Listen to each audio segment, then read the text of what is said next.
اس پہ انہوں نے بڑا کریک ڈاؤن سا کیا ہوا تھا. ایونچولی جانا پڑا ان کو, ایران چھوڑ کے جانا پڑا. اب وہ ایران چھوڑ کے چلے گئے, مگر ان کے جو لیکچرز وغیرہ تھے وہ آڈیو کیسٹس میں آتے رہے. وہ لوگ چھپ کے سنا, امام خمینی کے وہ جب آتے رہے, خاموش انقلاب آ رہا تھا, وہ پبلک میں ڈیولپ ہو رہی تھی. اور یہ وہ رجیم چینج ہو رہا تھا جو انڈیجنس رجیم چینج تھا, کہ فورن انٹرونشن سے نہیں ہو رہا تھا. نہیں, یہ فورن انٹرونشن سے نہیں ہو رہا تھا, یہ اندر سے ہو رہا تھا. یہ اندر سے ہو رہا تھا. مطلب وہاں کا ہی ایک بندہ تھا, CIA موساد وہ نہیں تھا, یہ وہاں کی اپنی موساد یا اپنی ان کے لوگ, اپنے امام, یہ اس طرح کی اگر یہ نا سواب کے نام سے ایک رجیم ایک بنا لی تھی. یہی CIA بھی تھی, یہی FBI بھی تھی, جو شاہ نے بنائی تھی. اور کہا یہ جاتا تھا کہ ایرانی اسٹوڈنٹس پہ نظر رکھتی ہے, جو زیادہ کوئی اینٹائی شاہ ایکٹیویٹیز میں انوالو, جو آج کل FIA کرتی ہے, جو میں نے کچھ نہیں کہا, FIA. تو یہ سب کچھ چل رہا تھا. ایونچولی ایک ٹائم یہ آیا کہ جو شاہ تھے وہ بہت زیادہ انپاپولر ہو گئے, امریکیوں پہ سارا غصہ نکلا. ایک ٹائم آیا کہ دا اسٹوڈنٹس آف ایران, انہوں نے ایرانی ایمبیسی پہ حملہ کیا, سوری امریکن ایمبیسی پہ, اور وہ مرگ بر امریکہ, وہ نعرے امریکہ مرد آباد کے, مرگ بر امریکہ, مرگ بر اسرائیل, یہی تو نعرے تھے.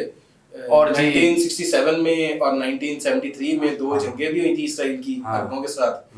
اس میں ایران جو رضا شاہ پہلوی صاحب تھے بہت زیادہ اس طرح سے بالکل انہوں نے بات نہیں کی جس طرح سے پبلک کی سینٹیمنٹس تھے. وہ چاہتے تھے کہ بھئی اسرائیل کے خلاف نیوٹرل ہو گئے تھے, کچھ بولے, وہ بہت نیوٹرل ہو گئے تھے, بہت نیوٹرل ہو گئے. نتیجہ یہ ہوا کہ پھر کرتے کرتے ٹیک اوور کرنا پڑا. شاہ کو سمجھنا پڑا کہ بھئی اب ان کا اقتدار نہیں ہے, کیونکہ اقتدار پبلک سے ہوتا ہے, پبلک کی سپورٹ ہی نہ ہو تو اقتدار نہیں رہ سکتا. نتیجہ یہ ہوا کہ ایک انقلاب آیا اور شاہ صاحب چلے گئے. اور بہت میسو سپورٹ تھی خمینی کی, امام خمینی کی بہت میسو سپورٹ تھی. لیکن چونکہ وہ انقلاب آیا تھا اور وہ ایک بہت ہارڈ لائن آیا تھا, ہارڈ لائن سوچ کے ساتھ آیا تھا, تو وہ پھر کمپلسری, چونکہ بہت زیادہ پکنیز کی طرف چلے گئے تھے, تو پھر تو اس کا پھر ٹوٹل اپوزٹ ہوا, اور کمپلسری ٹھوک کے حجاب پہنائے گئے. مطلب جو روایات ہیں کہ کمپلسری حجاب ہوا, پھر حجاب ہوا, نمازوں کی پابندی, روزے کی پابندی, ایک اسلامک اسٹیٹ بنی. وہ اسلامک اسٹیٹ جو کہ جو میجورٹی جس میں مطلب شیعہ مکتبہ فکر سے جن کا تعلق تھا. لیکن وہ جب ہو گیا وہ پھر ایک, چونکہ پہلے شاہ صاحب ایک سائڈ پہ بہت زیادہ چلے گئے تھے, تو جب ان کو اوور تھرو کیا گیا تو پھر دوسری سائڈ پہ بہت زیادہ چلے گئے. ٹھیک ہے, تو پھر وہاں سے یعنی کہ وہاں سے شروع ہوئی یہ ساری مطلب اسٹرکٹ اسلامی روایات جو اس وقت یہ فالو کرنا شروع ہوئی, جس میں حجاب کو کمپلسری اور مورالٹی پولیس جو کہ چیک کرے کہ جی لوگوں کے مطلب وہ ٹھیک ہیں, لوگ صحیح طریقے سے اس کی پابندی کر رہے ہیں, یعنی اس کی بھی. اچھا, اب مسئلہ یہ ہے کہ اس وقت ہم رہ رہے ہیں 2022 کا زمانہ ہے, سیدھی سی اگر ہم بات کریں جی, اس ٹائم جو یوتھ ہے پوری دنیا میں اگر دیکھیں, سوشل میڈیا کی وجہ سے بہت زیادہ ایک کہہ سکتے ہیں کہ سوچ میں کافی حد تک ایک مطابقت آ گئی ہے, کسی حد تک, کافی حد تک نہیں, کنیکٹیوٹی بڑھ گئی ہے کہ, اور سب کو پتا ہے کہ جی ایک پاپ کلچر ہے اور یہ ہے وہ ہے. تو اب ہر کسی کو شوق ہے, ٹک ٹاک ہے, اب کئی ملکوں میں بین بھی ہے, جیسے ایران میں انہوں نے کافی حد تک اس کو بین قدغن لگایا ہوا ہے عام عوام کے لیے کہ امریکن پلیٹ فارمز نہ یوز کریں, کیونکہ ان کو یہی ڈر ہے کہ امریکن پلیٹ فارمز یوز کریں گے تو امریکنز ڈیٹا لیں گے ایرانینز کا اور وہ اس کو مینیپولیٹ کر لیں گے. لیکن اس کے باوجود وہ سوشل میڈیا پر ایرانین وومن نے اپنا مطلب دھونس انہوں نے جما لی, اور پوری دنیا میں ان کی مطلب وہاں سے ویڈیوز نکل کے آ رہی ہیں, چاہے جتنا مرضی بین ہو. اب یہ سب سے بڑا مسئلہ ہے. تو اب یہاں پہ یہی سوال پیدا ہوتا ہے کہ جو یوتھ ہے اس کا کچھ حصہ تو بغاوت کرے گا. اب جیسے ہم نے بات کی نا کہ سوشل میڈیا کا دور ہے, کنیکٹیوٹی کا دور ہے, آپ ایک چیز بین کرو تو لوگ جگاڑ لگا کے کسی نہ کسی طرح سے کنیکٹ ہو جاتے ہیں, بائی پاس نکل آتا ہے. ہاں, اور اب پہلی جو جنریشنز تھیں جو انقلاب کے بعد ایران میں, وہ تو جسے کہہ سکتے ہیں کہ مطلب انہوں نے قبول کیا, انہوں نے کیا قبول, اس کو ایکسیپٹ کیا, انہوں نے سپورٹ بھی اس وقت کیا. اب یہ کون سی جنریشن میں, تھرڈ جنریشن آ گئی. اب تھرڈ جنریشن آ گئی ہے, جین زی وہاں پہ ہے.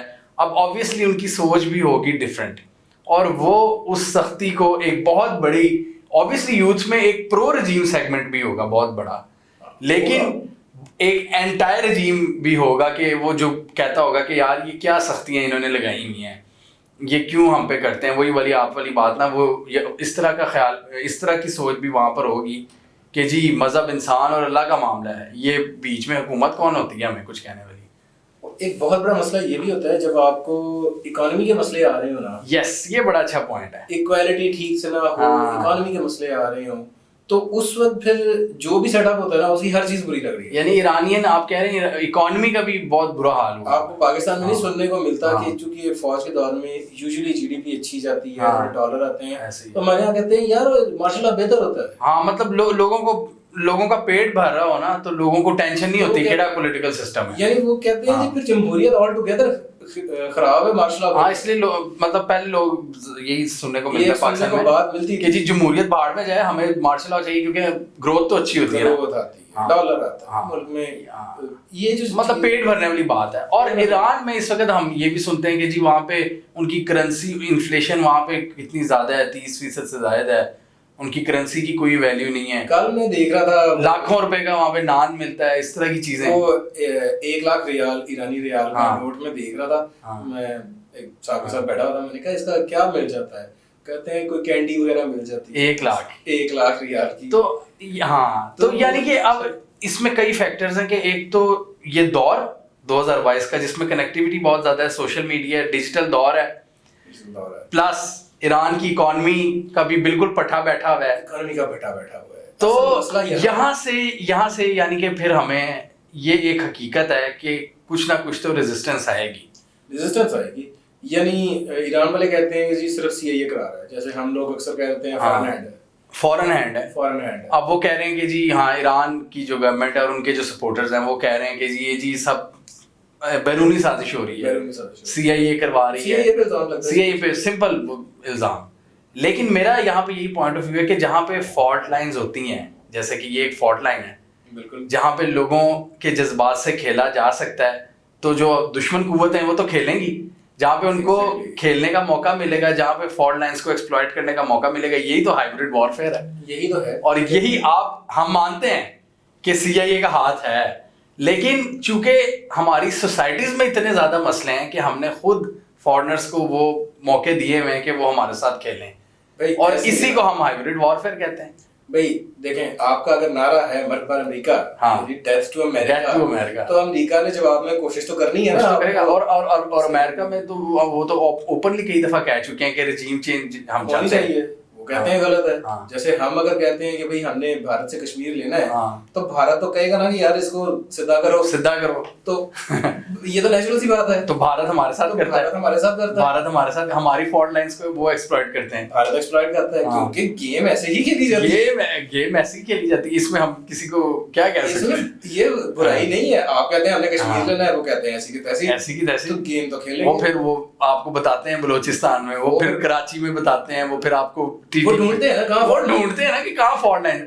پاکستان کی سب سے بڑی فالٹ لائن پچھلے 40 سالوں میں میرے خیال میں شیعہ سنی کی رہی ہے.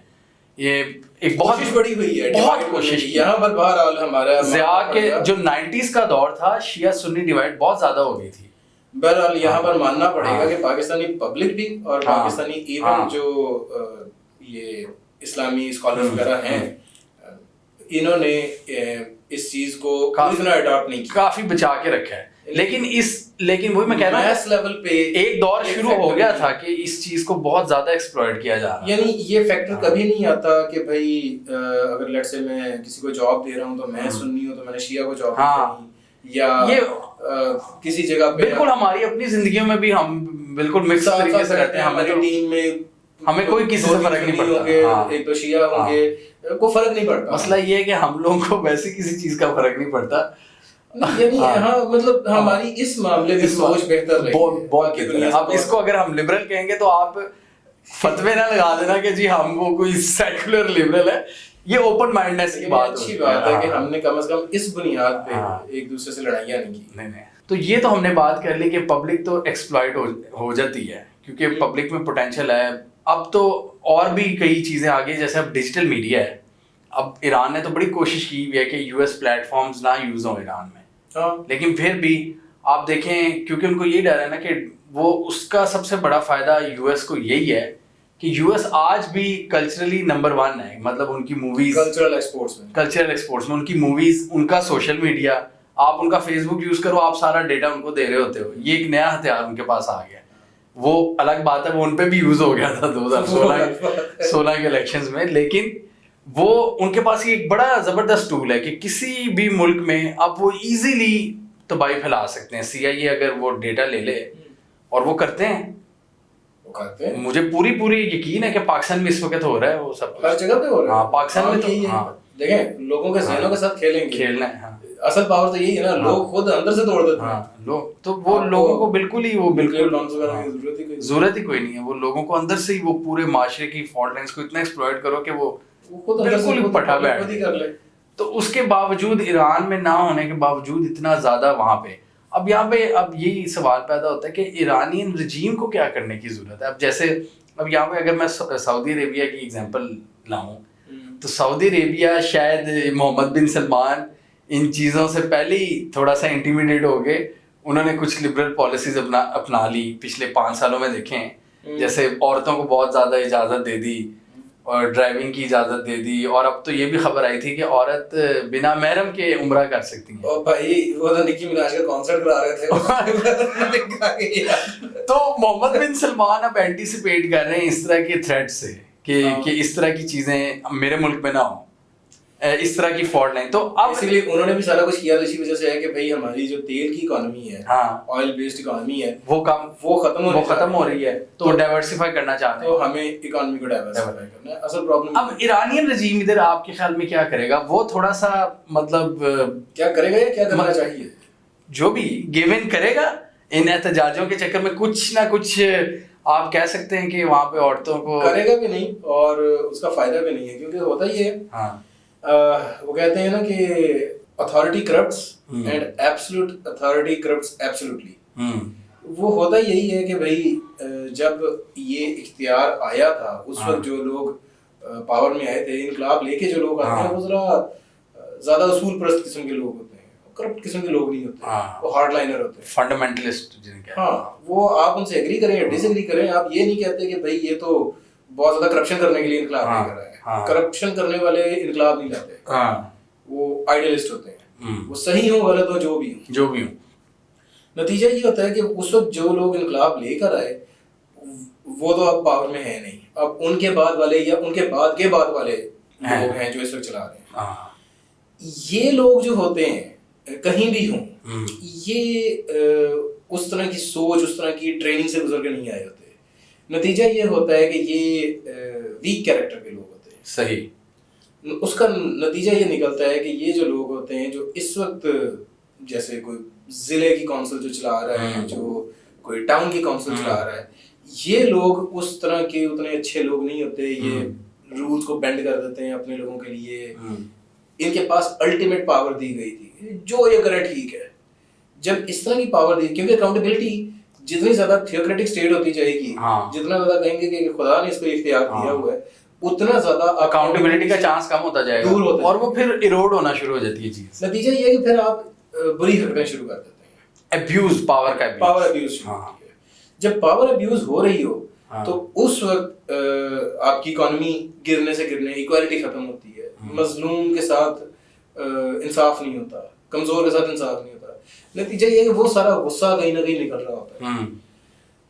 غریب ملک رہ لیتے ہیں، جب بے انصافی ہوتی ہے تو وہ نہیں رہ پاتے.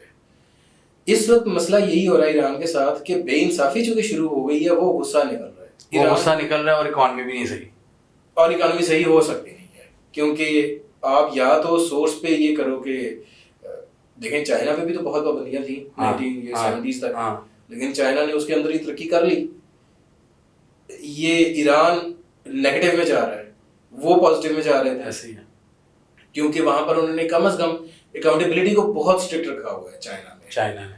وہ باقی ان کی ہر طرح کی بری پالیسیز ہیں لیکن وہ اکاؤنٹیبلٹی کو نقصان نہیں پہنچاتے ہیں. خیر یہ الگ ٹاپک ہے، کسی دن ہم ڈسکس کریں گے کہ پاکستان میں جو اکاؤنٹیبلٹی کا آج کل جنازے ہم دیکھ رہے ہیں مطلب مریم کو کیسز سے بری کر دیا گیا, اسحاق ڈار واپس آ گیا, ایسے لگ رہا ہے کہ جسے کہتے ہیں نا وہ thugs taking over the system.